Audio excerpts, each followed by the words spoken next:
Welcome to episode 10 of our life group study on the book of Romans.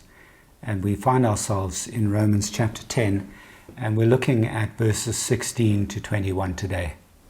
In the last few episodes, we've been reflecting on how people get saved. And in some ways, getting saved is the simplest thing in the world. It's very simple to understand.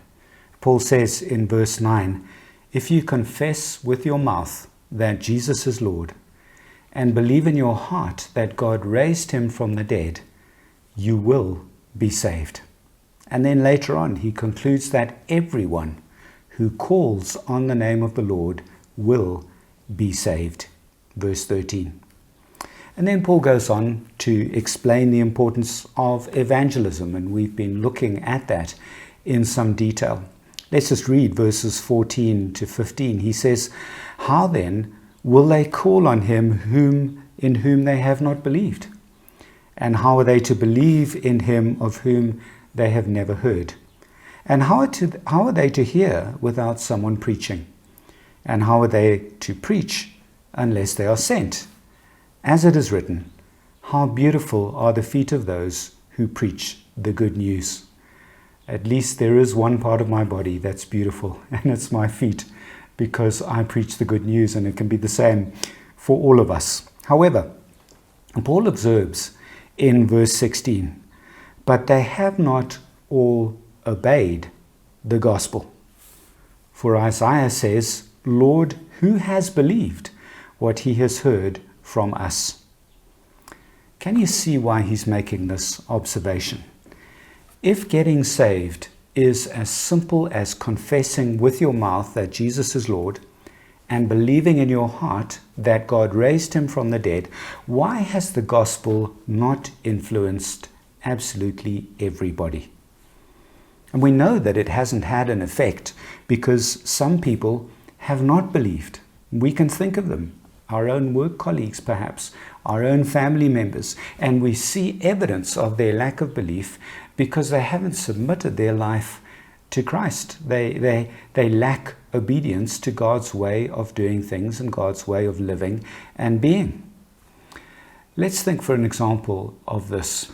Back in the late 19th century, there was an acrobat called Charles Blondin, who was also a tightrope walker, and he used to do incredible feats of tightrope walking. He walked across the Niagara Falls on a tightrope. He also did it with a wheelbarrow. Now just imagine for a moment that he went across those falls pushing a wheelbarrow with somebody inside. Now we know, standing on the edge of the falls, if we were there, that he can do it. He can push someone across the falls in a wheelbarrow. We understand it, but do we really believe that he can do it? And the only way that we truly believe that we can do it is if we get into the wheelbarrow and allow him to push us across the falls. That is the evidence of the true belief. That is the evidence of true faith in Charles Blondin and his ability to push a man, or a woman for that matter, across the Niagara Falls in a wheelbarrow. I mean, I could say, yes, I fully understand that a chair is designed to support my weight. I can have a demonstration that it supports somebody's weight. But I only truly display my belief in that chair, my faith in that chair to support my weight, if I sit down in it. And so the question that we ask today is, why had so few Jews been saved? That's the question that Paul is asking. And he starts to answer that question in verse 14. Verse 17. He says, so faith comes from hearing, and hearing through the word of Christ. That verse 17 is a summary of the statement that he's just given us in verse 14. And he's reminding us that the faith to believe and so to obey comes from hearing the word of Christ. And then, having established this concept of hearing and the importance of it, Paul wonders whether hearing is the problem. In verse 18 he says, but I ask, have they not heard? Indeed they have, For their voice has gone out to all the earth, and their words to the ends of the world. Was hearing a problem? This is Paul's way of saying absolutely not. And as evidence for this assertion that all the Jews had heard, Paul quotes Psalm 19 verse 4. Let's just read the first few verses of Psalm 19. It says in verse 1, Psalm 19, "The heavens declare the glory of God, and the sky proclaims his handiwork. Day to day pours out speech, and night to night reveals knowledge. There is no speech, nor are there words whose voice is not heard. Their voice goes out through all the earth, and their words to the end of the world." He's saying that just in the same way as creation has declared the glory of God to every human being has heard the voice of creation declaring the glory of God. In the same way, the Jews had heard the gospel message, the saving message about Jesus Christ declared to them. And as we look through the Bible, we do see evidence of that. For example, when you look in the book of Acts, when Paul went out on his missionary journeys, whenever he arrived in a town or a village, we see that he went first to the synagogue in order to declare the word about Christ, the message of the gospel. In the synagogue, he always started with the Jews, and then he moved on to the Gentiles. Another other evidence of this is the fact that there was a church in Rome, and we know that Rome was not established by Paul. And so many people surmise that the reason why there was a church in Rome was because there were Jews in Jerusalem on the day of Pentecost.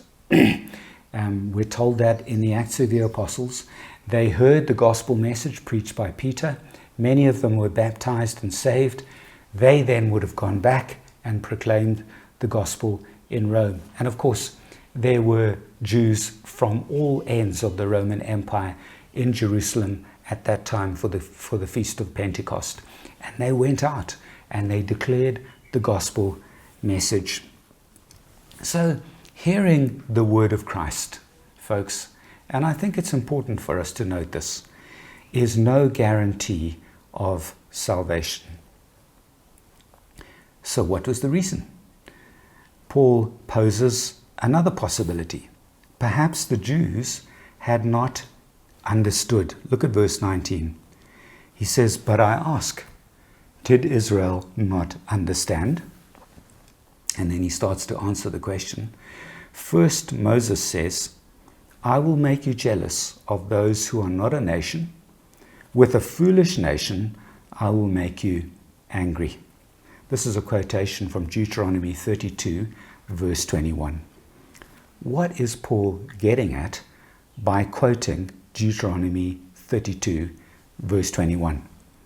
Well, first, he says that the Gentiles were not a nation, in the sense that they were not the nation of Israel. They were not God's special people, God's chosen people. That's the first thing that he establishes. And then the second thing, Paul refers to the Gentiles as a foolish nation. So some translations say a nation that has no understanding. And that's the right sense of the word. They were not a nation, and they did not have understanding. They didn't have the same understanding that the Jews had. And yet, despite those 2 points, the Gentiles turned to God and believed when they heard the word of Christ. And of course, that made Israel jealous, because now that was what threatened the Jews, this idea that in Christ, suddenly the Gentiles were having a slice of the pie.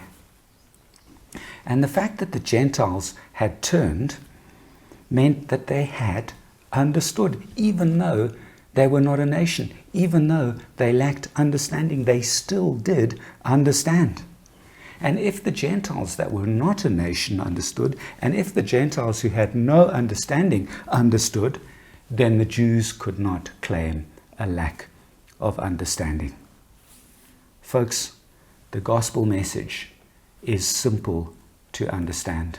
Even a child can understand the gospel message and respond to it. It is not a problem of understanding. So therefore, hearing the word of Christ is no guarantee of salvation, and nor is understanding a problem. So what is the problem then? In verse 21, Paul gives us a hint. He describes the Jews as a disobedient and contrary people. He says, but of Israel, he says, all day long, I have held out my hands to a disobedient and contrary people. That word contrary could be translated as obstinate or stubborn. Stubbornness was the problem. In short, the Jews would not submit to God's righteousness because they refused to submit to the lordship of Christ. They refused to declare Jesus as Lord because that would mean submitting to Jesus and obeying him. And folks, this is often the problem. Well, it's not often the problem. It is always the problem for us as human beings because we want to be masters of our own destiny. We want to be the lords of our own lives. We don't want to submit to the lordship of Jesus Christ. And that's where the problem lies. It's not the fact that we haven't heard the gospel. It's not the fact that we haven't understood the gospel, because the gospel is simple. Even the Gentiles understood it, and they had far less understanding than the Jews did. Yet they turned. Folks, it is submitting. We don't want to have a boss. We don't want someone telling us how to live. We don't want to have to obey someone else as Lord over our lives. And earlier on, Paul said that Jesus was the stumbling block, the stone that the Jews tripped over because they would not submit to him. Folks, what I'd like to do is to contrast verse 20 with verse 21. Verse 20 refers to the way that God revealed himself to the Gentiles, and then verse 21, the way that God revealed himself to the Jews. So let's have a look at those two things. How did he reveal himself to the Gentiles, and how did he reveal himself to the Jews, and what can we learn from that? So look at verse 20. The way God revealed himself to the Gentiles. Then Isaiah is so bold as to say, I have been found by those who did not seek me. I have shown myself to those who did not ask for me. This is God speaking, as quoted by the prophet Isaiah in chapter 65, verse 1 in the book of Isaiah. The thing that strikes me about this is that God is so incredibly humble. He's not standing there arrogantly and saying, they need to find me. You need to look for me. You need to take the initiative. You need to need me. A proud person would say, they must want me first. They must look for me. But the Gentiles were not seeking God. They were not asking for him, and yet God showed himself to them. And I believe that this is the case for every person. God is calling out. He's wanting you to come to him. He's taking that humble position. He's not making it hard for himself to be found. God is closer than we could ever imagine. And there's this third clause in Isaiah 65 verse 1 that's missing here in Romans. And in Isaiah it says that God calls out. He says, here I am, repeated, to a nation that was not called by my name. How did God reveal himself to the Gentiles? He called out to the Gentiles. He said, here I am, here I am. It's incredibly gracious. It's incredibly humble. And God is doing it to all of us. He is calling out to us. But let's have a look at the way in which he revealed himself to the Jews, because we're wanting to compare these two things and see what it teaches us. But of Israel, he says, all day long, I have held out my hands to a disobedient and contrary people. This is Isaiah 65 verse 2. It's the next verse. Can you see that in the way that God revealed himself to the Jews, there was an even greater degree of humility and urgency. There is this picture of not only God calling out, but humbly holding out his hands as well, imploring the Jews to come to him.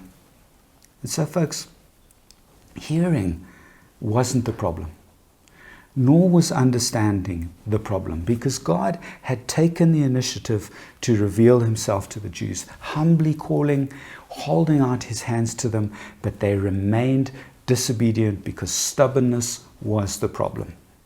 They simply would not accept that Jesus was God's righteousness and submit to him as Lord. And heaven forbid that we would do the same thing to God.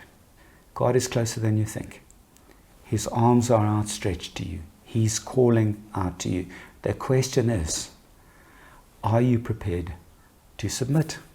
Are you prepared to obey? So, the unbelief of Israel was attributed in chapter 9 to God's purposes in election. I'm not going to take a lot of time to go over that again now because we've already been through it. But in chapter 10, Paul attributes Israel's lack of belief to their stubbornness and refusal to submit. So on the one hand, there was God's sovereignty in election, and on the other hand, there was man's choice, choosing whether he would be stubborn and refuse or submit to the lordship of Christ. And you might ask me, well, which is it? Is it the sovereignty of God, his purpose in election, or is it my choice? Well, it's both. It's both of them. Somehow these two truths are held together in a mystery that we don't fully understand. God has chosen, but we also need to choose. We need to choose God, to decide to submit to him. The early Christian Jews had made sure that their fellow Jews had heard the word of Christ. Their voice had gone out to all the earth, Paul says here, and their words to the ends of the world. And folks, it is only through hearing the message that saving faith is stirred up in a person. That's why Trevor went to so much trouble to talk last episode about what that message is. What is the content of that message? It's very simple, it's very straightforward, but what is it? Because we need to declare it. People need to hear it. And so in the light of that, I would like you to answer and discuss the following 5 questions. The first one, question 1, is to ask, how is your voice going out? I mean, the Christian Jews, those Jews who had been converted and submitted to the lordship of Christ, man, Paul is telling us that their voice had gone out to all Christian Jews throughout the Roman Empire. Isn't that incredible? How is your voice going out, especially if that is key to people being saved?